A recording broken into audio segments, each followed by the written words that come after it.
Hello, beautiful people. Welcome to the B12 Softball Media Days Day 1. On this day, we will eventually sticking into these teams of what it's gonna be looking out for them in the upcoming season and see if we have new players on the team and of course returning players on the team and all that stuff. And then we also get to a chance to interviewing with the head coaches and, of course, the players. By the way, two-time All-American, Oklahoma State grade, and current member of the USL's Utah Challenge, Rachel Becker. Rachel, welcome. Thank you. Thank you so much for having me. I'm super excited to talk to some of these coaches and teams. Have some great competition in the Big 12 this year, and I just can't wait to get the season started. Let's hop right into it and begin with this question. Kat, what has you most intrigued and thinking about the 2026 edition of Big 12 softball? I think the thing that excites me the most is the competition level. So Texas Tech added some big transfers that's going to elevate their game, and they were already in the national championship last year. So they elevated their game. Arizona being second year in the Big 12 now, finishing second next year. Do they have what it takes to be able to take that step? Can they challenge Texas Tech? And then for me, Iowa State, they made a run at the tournament last year, finishing third in the season. They, provided some excitement in Oklahoma City. Can they do it again with, pretty much almost everyone returning? Okay, an early sleeper pick, perhaps. We'll get to that later. The Cyclones. Okay, yeah, we'll dive into the details of that. Rachel, similar question for you. What has your attention most? Maybe your number one storyline as we approach Big 12 softball? Yeah, coming into the Big 12 this year, we're going to see a lot of young players. A lot of teams, Oklahoma State, UCF, Utah, Baylor, all loaded up with a lot of freshmen. So there's going to be a lot of talent coming into the Big 12, and I'm really excited to see how they compete with some of the best arms in college softball, like Kennedy, Kenzie Brown, Ruby Malin. These are elite pitchers. Like, how are these young players going to come in and make an impact on the team this season? Can't wait to discover the answers to those questions. And let's set the context here as well. Looking back on the 2025 season with the final Big 12 standings, of course, Texas Tech 20-4 in conference, made a magical run to the final, and they bring back a ton of talent. We already mentioned Arizona as well. Iowa State, Kat, you mentioned them finishing third at 15-9, followed by Oklahoma State, Arizona State, and BYU. yeah, look at the from the previous Texas Tech. Nobody was aware that they had made a great magical run. Like 20-4, 54-14 overall. The conference play was that, and Texas Tech, they just want to be number one ranked team in the country because they just want to be showing off of their talents. I assume that they just want to make it to the Natty. If they do, and who knows? I can't even tell you how good you are. And of course, no matter what, this can't be more than ever before. Question is how you put Iowa State seventh when they return almost everybody. The biggest graduation was Angelina Allen. Again, we'll get to that when we get to talk to Coach Pinkerton. But they return a lot, and they bolstered their staff a little bit. And so, for me, Iowa State's the question mark. The other one I keep my eye on is Baylor. They retooled with some transfers as well. I think they could make a run in the Big 12 this year. Rachel, do you have any major questions when you look at the preseason poll? Honestly, not a ton of questions. I think Texas Tech at the top, everyone pretty much expected that. Oklahoma State, another team that we see at the top of the conference a lot of the time. The bottom half of the conference, like I said, a lot of players are coming in. Utah, Houston, Baylor. I mean, who knows how they're going to be. If they have some freshmen coming in the lineup, they could make their way up the standings. With the Red Raiders returning and revamping, it's almost hard for me to ask this question because they were so good last year, but Kat, did they get better in the offseason?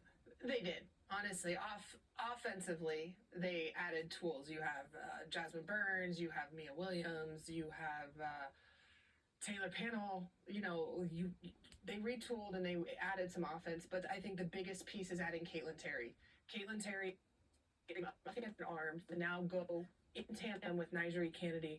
And so Kennedy is going to have viable backup on top of Sam Lincoln returning, Chloe Riasetto, who is the senior with experience that came over with Jerry from Louisiana. So they added some necessary pieces in the circle for them to really be hard to beat, in my opinion, here in the Big 12. And depending on which publication you look at, Texas Tech, not surprisingly, preseason number 1 or number 2. So maybe the bigger question is, with everyone chasing Texas Tech, Rachel, what's the race for second place like in the Big 12 when you consider Arizona, Oklahoma State, and Arizona State? Yeah, those are going to be some really competitive matchups throughout the season. I think Oklahoma State had a lot of high expectations last year, didn't quite meet those expectations, and unfortunately we're not going to be seeing the Oklahoma State versus Texas Tech in the Big 12 season this year, which is a little unfortunate for me. I thought that would have been a great matchup, but Arizona State, both bringing in some new pitchers. Kenzie Brown, obviously, for Arizona State, they're going to have solid pitching. Arizona, we know, is an offensive powerhouse. So, honestly, I could make a case for any of the three of them to compete very well with Texas Tech in the conference.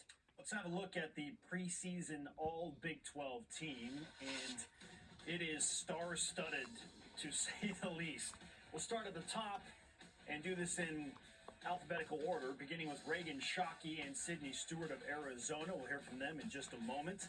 Kenzie Brown, Tanya Wendell representing the Sun Devils, Brooklyn Carter at Baylor, then BYU with the duo of Elovea Brittingham and Lily Owens. Isabella Vega representing the Knights of UCF, Jesse Clemens, the utility from Iowa State. Then we flip it to the back half of the page. Rosie Davis, Ruby Malin from Oklahoma State.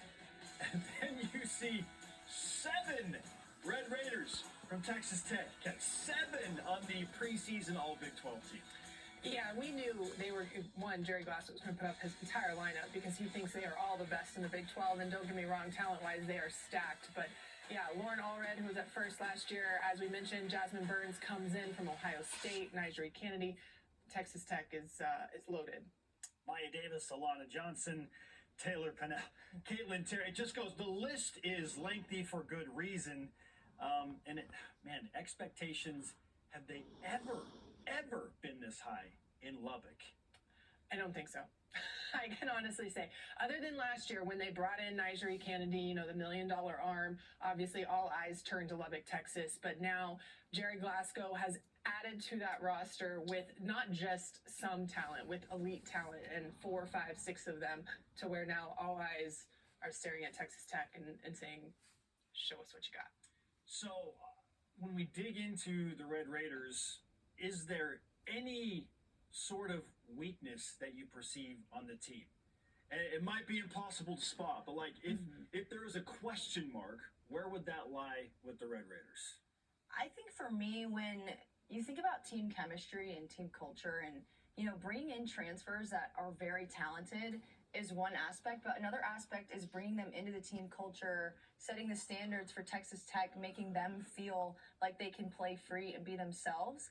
And I think that's a little bit of an underrated aspect of bringing in transfers. Like, yes, you look and they have the talent, but the team chemistry and the way these players work together is also a very important piece. Yeah, no doubt about it. Part of the NIL era and the changing landscape of collegiate sports, this is a loaded question for you, Kat. Do you feel like this NIL situation for a school like Texas Tech, specifically in the Big 12 Conference, is a good thing for the sport? Well, I think so, because female athletes are now being able to be paid what they're worth for the most part. And some, obviously, like any sport, are getting to be astronomical numbers that even when you leave in pro ball and it goes in any sport, you don't necessarily match that. But for the 4 years in college, they're able to have a worth and be able to play on that worth. And so I think it's a good thing. And I think, we see Texas Tech, they hadn't been to a World Series ever until last year. And so Jerry Glasgow was able, because of NIL, to now cultivate excitement in Lubbock. And other teams are going to be able to start bringing in kids that maybe they didn't have a chance without NIL and recruiting. And, part of me is like, well, if you can't recruit them to begin with, why, but hey, if you can pay a kid what they're worth and then they can come and experience your campus and then all of a sudden they have a different experience, a great experience, then now you're selling your brand and your brand's getting out there. So to me, it's branding. It's being able to find the athletes that fit, but bring them in. They get their money, but at the same time, you get to brand your organization, your school, your program, and it's a win for everyone. The Big 12 has been branded as a different league, and it feels like it this season. It is. It is unique. All right, let's get to our team previews and open things up with the University of Arizona and their head coach, Caitlin Lowe, who joined